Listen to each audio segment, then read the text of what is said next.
हज के महीने मुअय्यन हैं जो मालूम हैं, तो जो शख्स इन महीनों में हज की नीयत कर ले तो हज के दिनों में न औरतों से इख्तिलात करे, न कोई बुरा काम करे और न किसी से झगड़े। और जो नेक काम तुम करोगे वो अल्लाह को मालूम हो जाएगा। और ज़ादे राह यानी रस्ते का खर्च साथ ले जाओ, क्योंकि बेहतरीन ज़ादे राह परहेजगारी है। और ए अहले अक्ल, मुझी से डरते रहो, इसका तुम्हें कुछ गुनाह नहीं कि हज के दिनों में बजरिए तिजारत अपने परवरदिगार से रोजी तलब करो।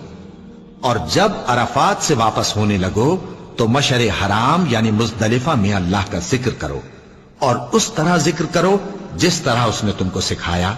और इससे पेशतर तुम लोग